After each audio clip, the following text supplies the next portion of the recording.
It's a constant mental, just antagonistic hammering of yourself. And as soon as the race is over and you win, you have the best race of your life. You win the race. Monday morning, you get up and go, what can I do better to be better next week? Because the top level of guys, the Cooper Webbs, the Ken Roxons, the Jet Lawrences, all the different guys, they're not resting, and they got beat, and they're going to come back at you just the way Jeff Ward and everybody else did with me.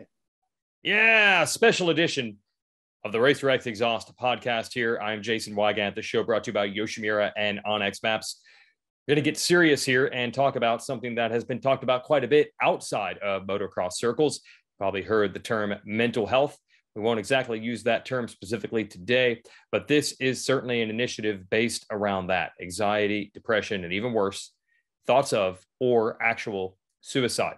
This all started with Rick Doughty, owner of the company Vintage Iron. He's a man who's been around this industry for a very, very long time, and he lost his son, Max, to suicide. At that point, he didn't know what to do, but he wanted to do something to help prevent others from going through this. And he reached out to Road2Recovery, who's put together a program. I think it's highly underrated how well this industry comes together to support causes. And this is certainly an important one. Now, the term mental health has stigmas attached. There are certainly thoughts in all directions these days because no one can seem to agree on anything. But to think that anxiety, depression, suicidal thoughts are not a factor in a lot of people's lives, not just in the racing world, but out of it, you would be fooled not to think that this is important. And it's probably about time that the industry really focused on this. And that's what's going to happen. So next Tuesday, November 9th, this program will kick off. You can go to the road2recovery.com website. And at 5:30 p.m. Pacific on Tuesday, November 9th, there will be a special Zoom session that you can log into anonymously, so no one will know you were there. You can ask questions, or you can just listen. There will be certified professionals in there that have been vetted by Road2Recovery. They are volunteering their time. They will offer up lessons. They will ask questions. They will answer questions. And this is just the start of a program that hopefully can give a lot of people a lot of guidance through the dark times. And it would be impossible in any one podcast to sum up all of the things that could lead someone to need this type of help. But I can certainly say that if you work in the motorcycle industry, especially if you're one of the racers, this absolutely is going to be something that some racers are going to deal with. The pressures of racing alone, you put everything on the line. You are certainly an ambitious sort to the highest order to reach a professional level in any sport. This is an individual sport. The pressure is on you. There's not a lot of stability. There aren't long-term deals. There are so many forces and pressures. And then when you add in sponsors and teams and teammates, parents, injuries, not getting the results that you're hoping to get, those certainly could be factors in these things. I can even say in my role in the sport, riding the highs and lows as a creative type on race day, when you do 32 things and you feel really good about what you've seen and what you've covered and what you wrote and what you said and what you've done. And then the next day comes and you're not doing any of that. That little high, that little adrenaline of hanging out with a couple hundred of your best friends and doing what you love to do. And then you're not doing that the next day. It is difficult to manage. And I know that anyone on the outside would say, that's ridiculous. Get the most fun job ever. And I'm sure that people think that about the riders. They're being paid to race motorcycles. But that definitely brings some pressures with it also. And heck, that might not even be the cause. The pressure, the ambition, the drive, the struggle. There could be completely different forces that have led people to consider the worst thing ever, which would be taking their own life. And as proof of that, we'll be joined by Rick Doughty today, but also by Rick Johnson, one of the greatest racers of all time. Absolutely my hero growing up. And when I think of Rick Johnson, I think of him as one of the most mentally toughest, most tenacious, determined competitors out there. One of the best ever.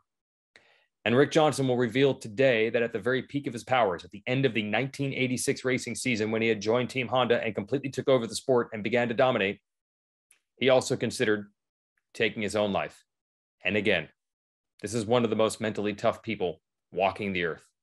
And it almost got him. Can you imagine how tragic that would have been for his family, for his fans, for the industry, for the sport? There wasn't anything that anyone could do about it back then, because back then people didn't talk about these things. But now we are. and Road to Recovery is trying to help. So you don't have to tell anyone about it. You can just listen to this and join Tuesday, November 9th, 5:30 p.m. Pacific. Log into the Zoom link that'll be there on road2recovery.com. And there's a lot of other things to this Max Matters initiative. There will be a lot more seminars, a lot more resources. You don't have to do the Zoom thing. There will be links to other resources that can help. It's not really about this one Zoom meeting. It's not even about Road to Recovery. It's just people helping people. And maybe someone goes to the meeting, learns something, they get through it, a few years down the line, one of their friends is struggling. Maybe what they learned, they can pass on. Any way we can help. This industry is better at helping each other than people on the outside probably know. So we're going to shine a little light on that with Rick Doughty, who started this Max Matters initiative with Rick Johnson, and also Lori Armistead from Road to Recovery, who'll give the details on how you can get involved. So Rick Doughty, we'll go to you first. I know this Max Matters initiative really started with a really sad story regarding your son, and you could just talk about it, but we want to do something about it. So explain kind of the genesis of what we're trying to accomplish here in this industry. Thanks for having me, Jason. I didn't want this cause. This cause picked me. Mm-hmm. And approximately 2 years ago, my son took his life in large part due to depression. And about a month afterwards, you know, I just don't do the victim thing very well. I wanted to do something to help and do it in his name. So I reached out to Lori at Road Recovery and said, hey, I don't really know what to do and how to structure it. And I just know I want to do something. And I think that a lot more people suffer with mental balance. And I like that term more than mental health or illness or whatever. But, you know, once your life gets out of balance mentally, everything's out of balance, right? Your body, your relationships, everything. And that's what happened with my son. And he ended up losing hope that he could find that balance again. And, you know, he exercised a permanent solution to a temporary problem. I think a lot of times people have a profile of what they probably think would lead someone to a really unfortunate path. But I think what I'm sure you found out is you can't always tell on the outside. The warning signs are not always obvious, and it's not a simple profile to figure out who might need some help. That's absolutely true. And unfortunately in my life, I've had several key figures, you know, none more important than my son, but several key figures take their life. And all of them were different, but they all lost hope. And one of the things that I hope we can do is reinstate hope for people who are feeling hopeless, because then we can go to the next step in getting help and trying to get them back to that balanced state. I mean, nobody's going to have a perfect life where you don't have ups and downs. I mean, that's just the way that the nature of life is. But feeling like you can't deal with them, and the only way to resolve it is to give up. We need to intercede before they get to that point. Yeah, absolutely. And I could not believe when I read this story that was in the magazine. So Rick Johnson, look, you're one of the greatest riders ever. There was a long, long period of time where everyone was probably jealous of your life. They wish they could be you, be near you, be with you. You revealed the fact that during that span where people were looking up to you and wishing they could have your life, that you did not think things were nearly as good as they looked to probably most fans. And you started having some very depressing thoughts, RJ. Yeah, for me, once again, thank you guys for involving me in this. And it's something that I kept quiet for a long time, because I didn't want to play the victim. I didn't want to cry for help or anything like that. And it kind of, my big dark time came at the end of 1986 when I had done everything that I'd ever dreamed of. I mean, just to winning more races than I ever thought, getting more accolades than I ever thought, but I wasn't happy. I was having issues with my parents and drinking, girls and all the different stuff. And I thought, man, I've done everything and I have a lot of money and I have a great house and cars and all this crazy stuff.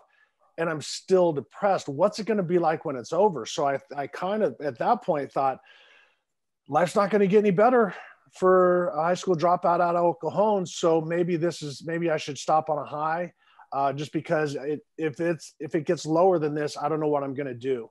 And I had visions of what would happen if I did it. And thank God I did. And I visualized my mother finding me, which she would have found me, and I would have ruined her life. And at that point I knew that it was something that I couldn't do. I didn't go public with it because, once again, I didn't want, he's won everything and now he wants more attention. But the thing that people got to realize, especially about young motocross racers, and I don't care if you're a national champion or if you made it to Loretta Lynn's or if you're just a local racer, boys teach themselves and are taught by others. If you want to be successful, you can't be a baby. You can't cry about things, get over it and move on. So anytime that you see a racer that's committed, somebody that lines up on a starting line and tries for the whole shot, even if they never get it, they still commit to that. And the level of commitment that it takes to go for a whole shot in a motorcycle race is unbelievable. And so when you have these kids that are raised that way, they go into a dark time, they internalize it. They say, I can't be a baby. I got to move forward. I got to do this. I got to do that. Then they have the dark moments, and then it gets darker and darker. And then, unfortunately, as Rick has said, we've lost a lot of people, from Marty Moats, to Rick's son, Max, and a lot of people that, I've talked with a friend of mine, Scott Cox. We said, man, if something would have happened, if they would have missed or if they would have made a mistake, the next day they would have said, what was I thinking? But when it comes to a peak like that, and I'm going to use motocross as a reference, when you're on the starting line and the motors are revving and you're watching the gate and you're willing to risk your life to get that whole shot, that's the kind of person that we're dealing with in motorcycle racers. And so there needs to be an initiative for these kids that are going through dark times right now. For instance, I won't talk about names, but I talked about this with both of my sons and my daughter about, if suicide ever comes to mind, you have to reach out to somebody, maybe not me, maybe somebody else, maybe whatever it is, but just please know that you always have to reach out to somebody before you do that.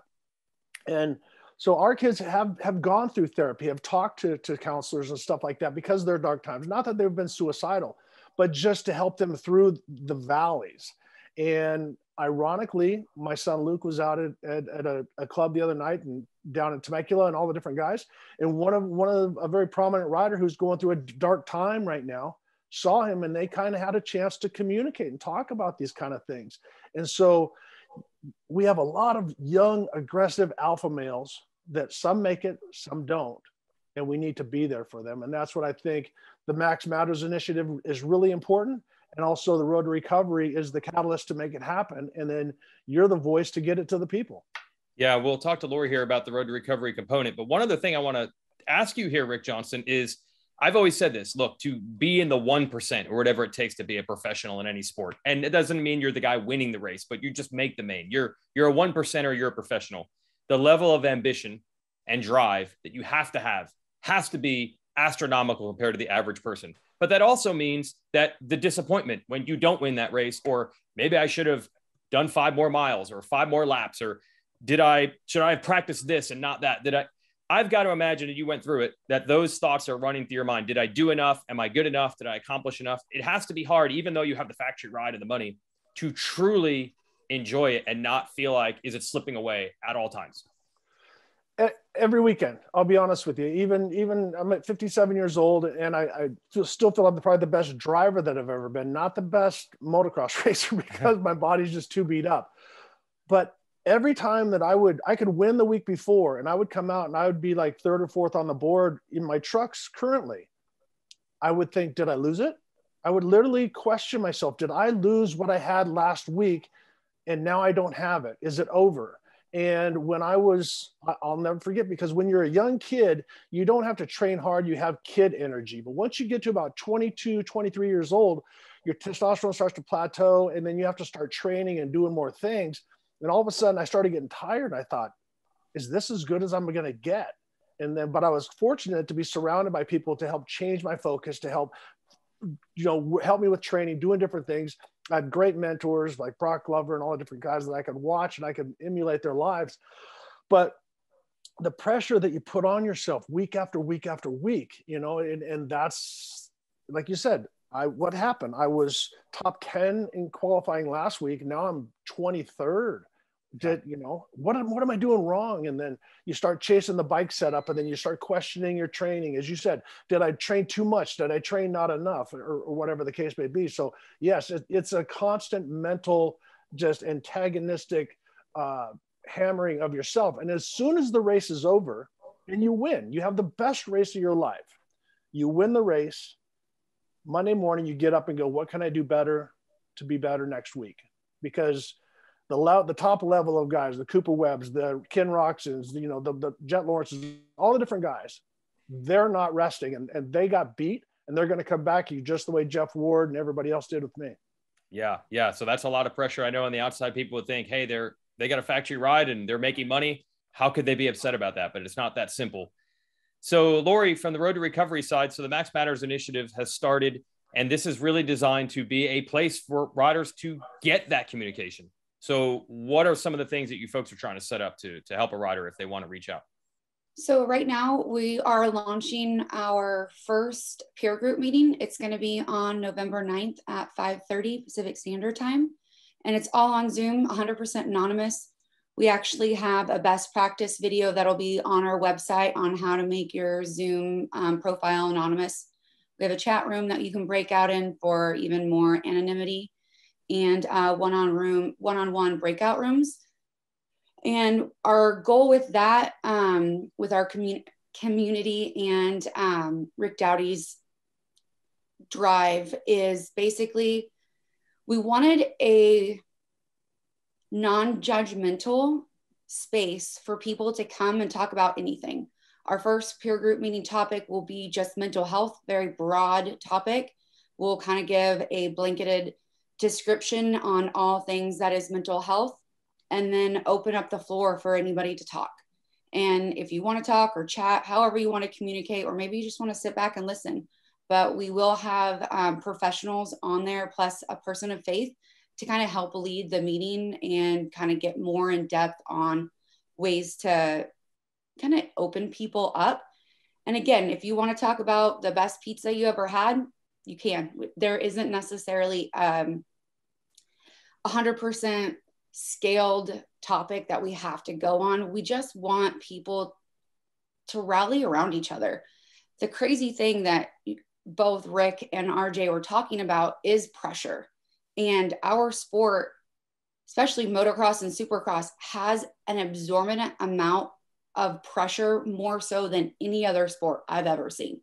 There is no off season, especially for these kids that are going up through Loretta's. And we want an opportunity to give people something to look into mental health, but more importantly, talk about it. And I can talk all day about my experience, and RJ and Rick, they all can talk about it. But really right now we're seeing more people having issues with mental health than ever before. And we need their peers to be able to talk to them as well. Because you want somebody who's gone through what you're going through to talk to you.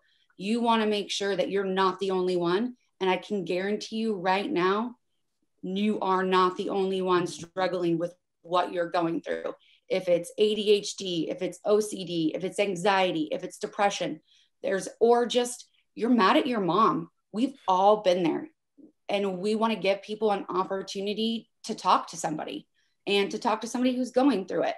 And then also we'll have some professionals on the call as well who can help give professional advice or guidance, more importantly. And then on our website, we'll have a whole list of topics where you can do your own research, as well as access to professionals that will automatically help you if you need it. So there will be access to therapists and clinicians that are open to Zoom and are taking patients. Hey, we'll be right back with Rick, and Lori. Jason here, just to mention, of course, for our sponsors of the Racer X Exhaust podcast, Yoshimura has been on board since day one. Check out the RS12 exhaust system for your dirt bike, be it a Yamaha, a Suzuki, a KTM, a Gasgas, a Husqvarna, Hondas. Many of them come with them, like the Works Edition stock. Great stuff for Kawasaki's. You name it, Yoshimura has the exhaust system for you, not just dirt bikes, of course, great heritage in the street bike world as well. Go to yoshimura-rd.com for the latest. And also thanks to onX Maps, 500,000 miles of trails mapped out, public and private lands. We're talking dirt bike trails, mountain bike trails, hiking trails, hunting, which might be important to a big swath of our audience coming soon here in the fall. Go to onX Off-Road in the App Store or onxmaps.com for more on that. And be sure to subscribe to RacerX. If you did, you would have already read the story by Rick Doughty on Rick Johnson about this topic. Came out about, I think 3 months ago now. So go to racerxonline.com/weege to subscribe to the magazine for $30. We'll send you a 2022 calendar and a $25 gift card to Rocky Mountain ATVMC. Yes, a $25 gift card for a $30 subscription. Do it. Read these types of stories before the podcast even comes out. Let's get back to our conversation. Yeah, a lot of the times when there's a problem, you want a specific solution. And hey, sometimes at Road to Recovery, it's as simple as we're trying to raise money for this cause. We raise the money, we give the money gets used for X, and that's helped. This almost sounds like if you can just get the stigma, whatever way they want to use these resources, they don't have to necessarily say, I was in the chat on Zoom and that saved me. Maybe they learned something, and 3 years down the road, they end up talking to another rider about the experience they had with you folks now, and maybe Road to Recovery doesn't even know that happened. But as long as we get this conversation going, right, that's probably going to help immensely. Yes. This is so far above and beyond Road to Recovery. For us, obviously, as a foundation, we support injured motocross, supercross, and action sport athletes. What we're realizing is there's so much more to an injury and to the sport than is Road to Recovery. And if we can help by at least starting this initiative or taking Rick's idea and running with it and giving a platform for people who need help and they never use Road to Recovery or that word never comes out of anybody's mouth, I am fine with it. If it gives somebody a resource, or if they jump on the Zoom and they hear somebody else that is talking about a situation that they went through and that conversation is able to help them, and then they were able to tell their friend about this or the website or another foundation that is also doing a mental health initiative, I would be ecstatic. It's not about Road to Recovery. It's about the people in our industry that we can help. It's about these kids coming up in the sport that need to learn how to manage their mental health. These athletes, RJ is again, one of the best motocross, supercross racers ever, right? He worked on honing his skills, his body, and eating right and doing all the things. We now need to talk to kids about doing that for their mental health. We do everything we can to make sure we're best on the bike. Let's do what we can to make sure we're best in our headspace. I think now people are starting to do that. They're talking to mental coaches. They're talking to sports psychologists. If we can at least be a stepping stone to that, we did our work. Hey, Rick Doughty, do you think that that's like, you've been involved in this industry for a long time. Yeah. Do you think there's almost like just a general stigma that this could help? And I know you're saying you didn't know what to do. You just want to do something, but maybe that's a big part of it. Just getting rid of this stigma of keep it inside. Don't tell anybody, because that would be a sign of weakness and things like that. Well, as things evolve and mental health does as well, you start addressing the roadblocks, right? And one of the roadblocks is a term like mental illness. Well, nobody wants to be admitting, hey, I've got mental illness. So then it went to mental health. And I think and hope that it continues to find ways to be more accepted. And I think we're going to be a part of that. I think it's just happening in mental health areas all around. I mean, you see the NFL's got a big push on it. Bubba Watson, the golfer, just came out with a book today about his mental health struggles. So the conversation's becoming more normal. And as the years go by, a lot of that stigma is going to tend to melt away. And we've talked about the racer kids that are coming up and the racer guys, but this is designed to help our community too. So the parents, the parents are bringing up young boys and girls to race, and that relationship, as you know now, being a parent yourself, you know, can be testing. And especially when they start to become teenagers, there's a lot of friction, and with friction comes depression and anxiety. And, you know, you get expectations like RJ was talking about, and the mechanics and the team managers, heck, even the truck drivers can get out of balance mentally. And we want to have a place and protocols that are going to assist everybody in our community. And, you know, I reached out to Road2Recovery because they were in our community. I've done some things with them in the past, and I felt like, you know, this is the safest place to go. And it is the place to go. And we're coalescing, and we're smoothing out the bumps, and it's never going to be perfect, but it too will continue to evolve. And as people start to use these services, they're going to get better and better. So, you know, I want to have everybody understand that it's a community offering. It's not just for, you know, the racers. And the other thing I wanted to mention is I understand that when you start talking about a cause, you go into that white noise, right? There's so many causes, right? And there's so many ribbons and colors and months that get designated for causes. But if you look at the amount of the population that actually suffers from, you know, the most prominent and prevalent mental health issues, depression, anxiety, so on and so forth, it's virtually everybody. It's just differing degrees. Some are debilitating, some are not. But I don't know anybody I've ever met that hasn't had periods of their life where they're depressed. And RJ, you know, was lucky when he was, you know, dealing with his training issues to have some people older than him mentor him along and say, this is what you need to do to take the next step. And as we've seen with guys like Chad Reed and Tom Brady and so on and so forth, you can go along in our sport for a lot farther than, or in any sport than we ever thought, if you do the right things. So, but mental health is at the center of all of that, because if you're spun out in your own head and you don't believe anymore, it's not going to work. You look at any rider that gets confidence, and I know you talk about it on the broadcast, and we've all seen it. A rider with confidence is hard to beat because he's got the balance. Yeah, the mental makeup is so key. And I can even tell you personally, yes, you know, our whole world, right, is based around race day, right? And like you said, it's not just the riders, it's what I do, it's the mechanics, it's the truck drivers, it's team managers. We all have this level of, it's going to happen right now. You've got to be on your A game. There's probably an adrenaline point for everybody, even if it's not physical, like a rider on the bike. And I can tell you, yeah, the day after the race, it's a weird day because you've ridden that high. And it's unlike most jobs, right, where it's a pretty standard Monday through Friday, 9 to 5, 2 days off on the weekends. We are doing an entire thing based around like an hour a week or 4 hours a week or 20 minutes a week, and to ride that high, and then it comes back down. And then the off season, you know, everybody says, don't you just want to take a break? That's fun for a few days.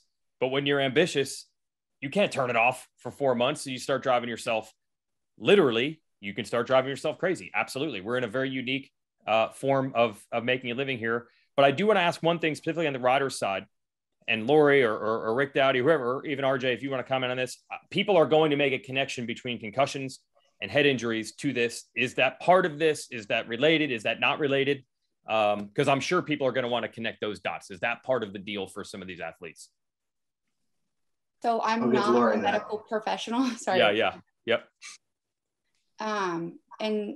And nobody on our staff, with the exception of Doc Bogner, can speak on that, or Dr. Okay. Ryman. Yep. And they are part of the committee, so I will leave that answer to them. Yep. Our main focus is addressing a situation with either the rider or the person that is having the issue. And then we will direct them to the professionals that they need to speak to get the correct answers. Right. So you have resources either way. But I think what we're learning here is, if anyone wants to generalize that that's always the case, No, I mean, these are just general pressures that come along with being an ambitious person. And it doesn't necessarily mean it's because you've had concussions. That could be a component, but that's certainly not going to be the case, I would think, for everyone. Because like I said, I didn't race motorcycle professionally, but I can tell you what that high and low feeling is between race day and the next day where you're in the airport and you've got nothing to do. So there's no doubt it affects things. And really, most of the times we do these podcasts, right, this is for fans. But Lori, I would think the real goal here, this is an internal thing. This is for racers or people involved. Any person can reach out and use this resource, but we're trying to get the word out to the racers and the industry folks and people like that here. Yeah, I mean, so our foundation, we are specific to motocross, supercross, and action sport industries. So we would like to stay within that. Our goal, obviously, is the riders first. But I mean, to be honest, a lot of the guys that are currently racing have a pretty substantial network. Yeah. So we're kind of focusing on the younger kids that are working up. Okay. This resource is for everybody. Mm-hmm. Anybody who needs it, just like Rick said, that is his main goal, is to help anybody in need. So if you're a mechanic, if you are a fan, if you are a bus driver, if you are in media, or you're a writer, it literally is for anybody. We have a very large availability on our Zoom for anybody to join in. So we will not turn anyone away. Our website with the links to additional services and to clinical physicians that are willing to accept Zoom calls, as well as any new patients. As long as you say it's with the Max Matters Mental Health Initiative, they won't turn you away. They're not going to require that you have an AMA card or that you raced at one time. This is truly for everybody in our industry. Yeah. So Rick Johnson, you weren't necessarily, this wasn't an organized structure that, you had in 1986, but there were people around you that helped you get through it. And that's always the cool thing. This is a competitive sport, a competitive environment. But the great thing about our industry is, for the most part, once the moto's over, everyone tends to pull in the right direction. So even from your experience, you've seen that people do try to help each other if they know you need help, even if they're your competitors at times. But that's the thing, Jason, is that this is something that's inside you. This is a dark demon that's chasing you down, and you don't want to admit it's there. And it basically comes out when you're by yourself. So yeah. The thing is that we have to get people to get strong enough to say to somebody, because that's the other thing, is that you don't want to say it because it's a sign of weakness. It's a vulnerability. So you're not going to go to your, I remember Wayne Rainey calling me after he got hurt really bad and wanted to tell me, because I went through my wrist issue. He says, I can't say this to Team Yamaha or anybody, but I'm scared. I don't want to get hurt again. And I don't want anyone to know that, but have you dealt with this? And after you've been injured a bunch of times, you go through these times like, I don't want to get hurt anymore. It hurts. I just don't want to go through it. And so that's the biggest thing, is that it's quiet. Nobody knows what's going on. Is that you can tell somebody that's not related to you, that's not your team manager, not your mechanic, not somebody that's going to go, oh man, they've lost it. You need to have somebody that is separated from your world. And that's what's great about this, because here's the thing, is that, you can see in the background, I got the flags from a lot of the guys that I work with, that to me are the true heroes in the world. Is that we go through this time, as Rick Doughty said, about, a mother and a father raising a child, and all of a sudden he becomes a man, and then he wants to separate everything and take his finances to a manager and do this and do that, and all these different things. And so there's these moments that you have this club, all right? And we have a club where we go to the races, and you're there and you see all the different guys, you're walking around doing your story, and you have 1,000 acquaintances and 5 great friends and all that, but everybody's there. But then all of a sudden, when you're a racer and that time ends, or you're a soldier that's been trained to do one specific deal, and you have a team, of guys, 5 guys that are willing to die for you, and you guys do everything together. And then all of a sudden they tell the pit bull that's been trained to fight to be a lapdog. Mm-hmm. And now what does that dog do? And then people are mad at him because he nips at somebody or does this or does that. We're trained to be racers from the time, some of us, since we're 3 years old. All right. And what do? We race motorcycles, we go fast. And when we win, everybody loves us. And when we lose, everybody stands away from us. Or when we start to go through a dark time, everybody, pushes us off to the side. So the biggest thing that I'm seeing with a lot of different people is that all of a sudden that boys club, that little rascals, the team, when it separates, you don't have your friends anymore. You're not going to the races. You're out doing things. You're trying to find a new life. But that's one of the things that I want to encourage every racer that's ever had to go through the separation anxiety, is that I'm not a racer anymore. God has so much more for you. I mean, with not just because I ran trucks, but I truly enjoy teaching people. If it's an adventure school, going up to Big Bear with Rick Doughty and trying to show Todd Huffman not to run into cars coming the other direction, or teaching guys down at a go-kart track how to ride a dual sport bike on asphalt, or training special forces how to do that. I truly enjoy teaching almost as much as I did racing motocross, because that was truly the highest of highs for me.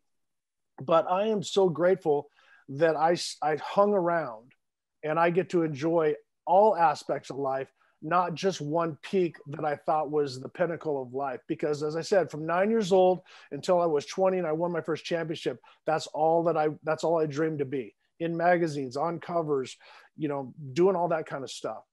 There's so much more. Our life is very, very big and very, if you ask Lori, was her ambition when she was going through high school to run Road2Recovery, or Rick to have, the coolest vintage iron thing? No, but you could talk to them, and for you, Weege, what you've done, from a writer to an announcer to all of these different things, life has so much more than just that one thing that you're focusing on. And don't get me wrong, focus on that one thing, give it your all, train hard, commit to the start, commit to the jumps, do everything that you can, but don't think that God doesn't have other things for you later on in life when that goes away. Because guess what? It is going to go away.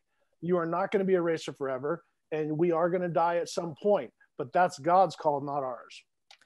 Well, that's your point really there, Rick Doughty, right? You have to have that hope that there are good things on the other side. And that really seems to be the main thing that everybody's coming together to do.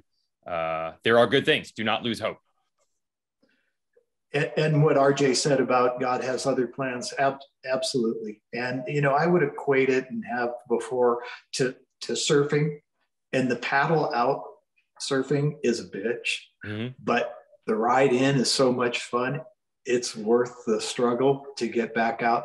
And that's just the way life is. It's the ups and downs, and it's the struggle, and it's the riding, the good times when they're there. But and I think everybody's situation is a little bit different. And I think that some kids come into the world with a certain disposition that lends itself to depression. They just they see life through that lens. And those are the ones that need more help. And then there are others that just can't see anything more than what's right in front of them. And I'm sure we've all met people when they get mad, everything's bad. And as soon as they get over it, then everything's okay again. And it's that moment when everything's bad and they can't see beyond it, that bad things happen. Gotcha.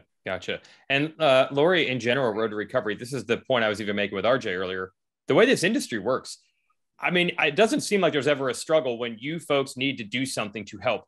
There is no shortage of people that want to help. That's one of the great resources that we have in this industry, that people are more than willing to volunteer their time, services, labor, effort, whatever it might be. Yes, I'm extremely honored to be part of this community that is motocross, Supercross.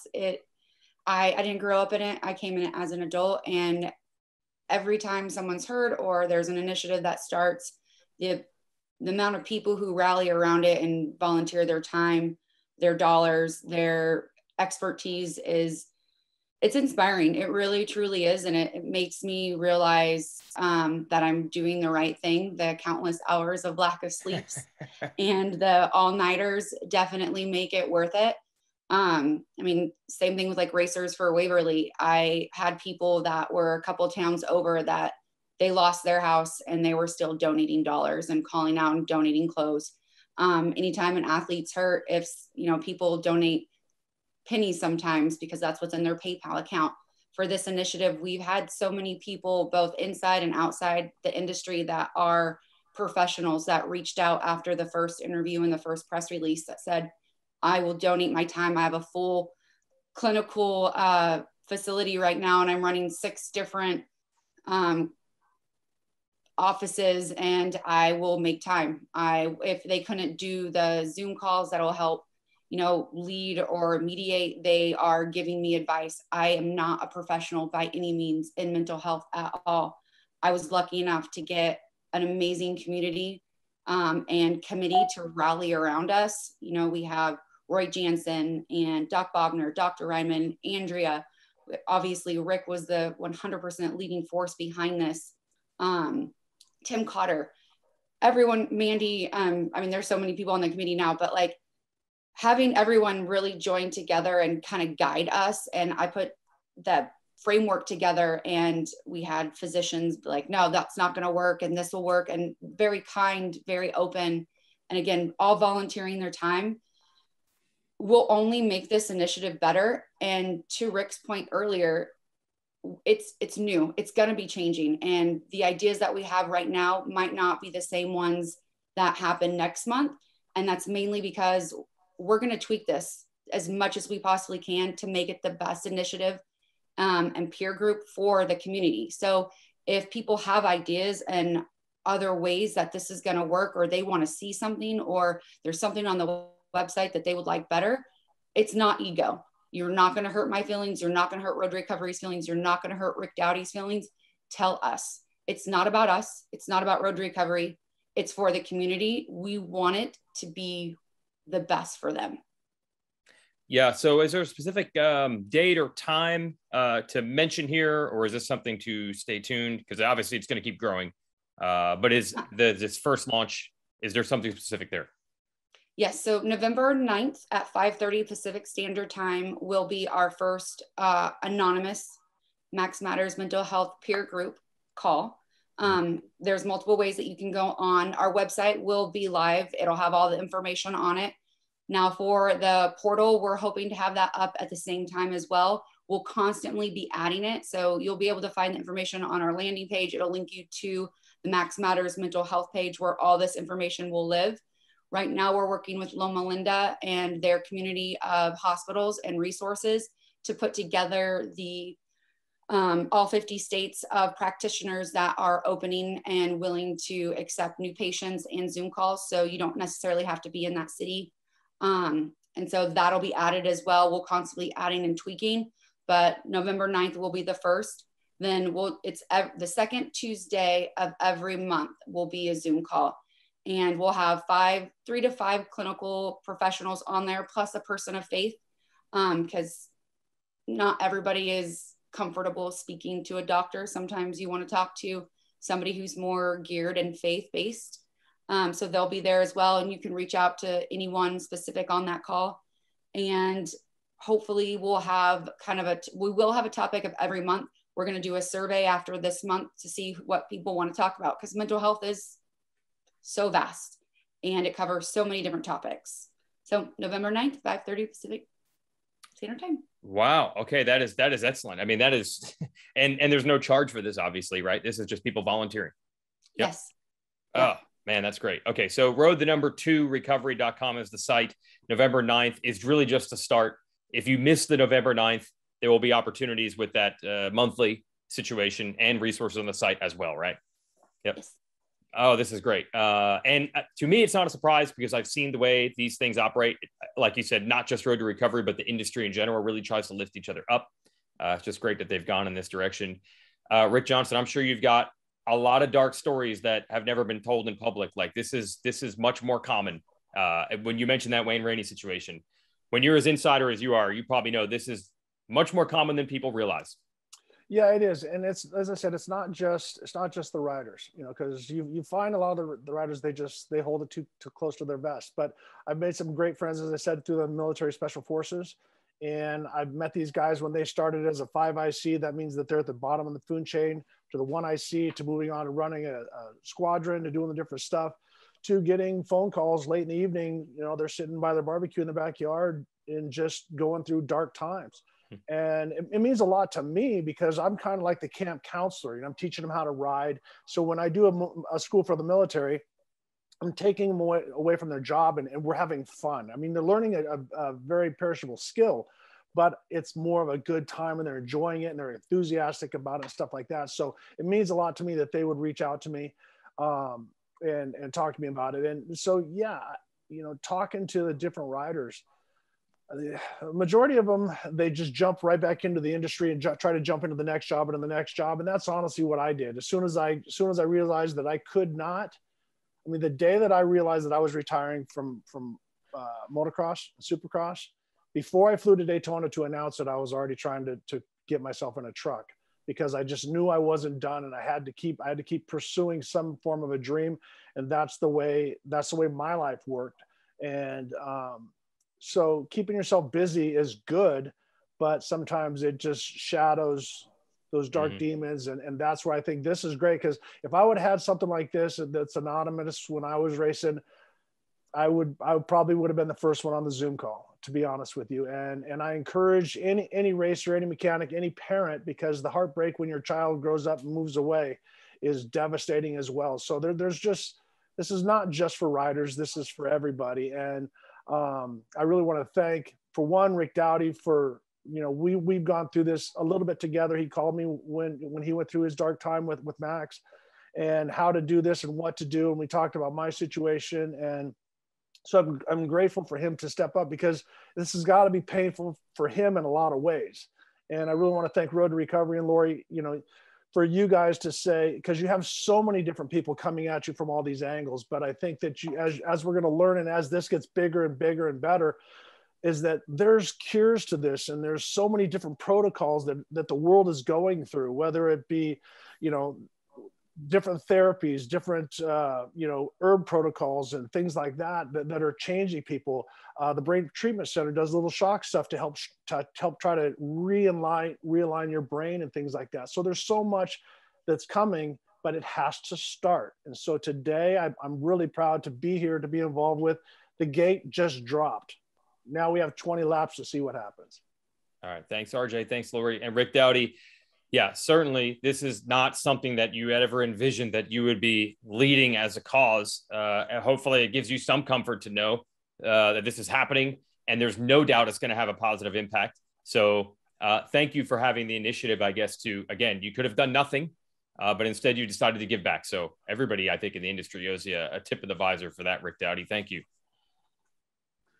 This industry is my family too, and has been for over 50 years. So it's the logical place to be, and I hope we can make a real difference. All right. Sounds like that is going to happen. All right. November 9th. And then just go to the Road2Recovery website for all the other info. Thanks, everybody. And yeah, just talking about it like we just did. Hopefully that even makes a difference. And then there's great resources if you want to go beyond that. All right. Thanks, everybody, for joining us. And really, Rick, thanks for getting this started. Lori, RJ, everybody for contributing in this industry. They're always good when it comes to helping each other. That's all we're trying to do. Thanks, guys. All the best. Okay. Thanks to Rick and Lori for the time today. This is important for a couple of reasons, not just because there's a seminar coming up, and if you're struggling, you can go and maybe learn something or maybe reach out. Not just because the information from that hopefully will flow where Road2Recovery and the Zoom might not even be needed for someone else. Maybe someone gets knowledge from this, they learn something, and then 3 years down the line, they're talking to a friend of theirs who is struggling, and they've maybe learned some things that can help get their friend through it. It's important for that alone. But what I think this sheds light on is something that doesn't get talked about enough outside of the sport, which is how well this motorcycling community works together to pull in the right direction. Road2Recovery is probably an organization you've heard of before. Generally, when a rider gets injured, they help defray medical costs or give them money to help defray the costs. That only exists because of the heart of the folks in the industry to all help each other. So while the sport looks a little disjointed, I think at times when people are arguing on social media about they should do this or they should do that, or why don't they do this or why don't they do that, it's very hard to pin down the word they in this sport. What is they? Is it the teams? Is it the promoters? There's a whole other element of the sport as far as local racing and people buying motorcycles at dealerships and buying gear and parts and accessories and oil and tires and all those things that fund racing. We have a very complex formula of a spectator sport that is also an enthusiast participation sport. So when you say they, there are a lot of parts to that. But the one time that you do see they become one thing is when everyone unites around a cause. Road to Recovery was part of the Racers for Waverly program, which is still ongoing after the big flooding in the area where the Loretta Lynn's Ranch is located. And suddenly everyone was one. And that's going to be the case here. There is no doubt that the pressures of racing and everything else that people deal with on a daily basis, even if you're not involved with racing at all, it's become a very important topic. And it shows how the industry does care. They do unite. They do come together to volunteer time and money and effort to try to help. You'll often hear people say, oh, what is the sport doing about safety? What is it doing to help? They don't do anything. They just collect money and move on. Road to Recovery is a perfect example of how that is not happening. And yes, the folks that are involved at Road to Recovery, the suggestion for this very story came from MX Sports. Feld is absolutely on board with everything that Road to Recovery does. There are people that serve on the board of it that are involved in those racing organizations. There's a lot more that goes on behind the scenes, and I think it gets taken for granted because we don't talk about it. Do you know how much money it costs to get that Alpine Stars mobile medic rig to the races? Alpine Stars, as the sponsor of it, certainly spends some, but that is not all of the cost. To have multiple doctors and equipment at every race that are familiar with the type of injuries and the athletes, what they go through in this sport. So a lot of things that happen, and they've been around for so long and they've been so effective that they get taken for granted to the point where we probably don't let the public know about it enough. So this is a perfect example of the things the industry does as a community to help each other. And it's pretty refreshing. Hope you enjoyed it. And go to road2recovery.com for more on the Max Matters initiative.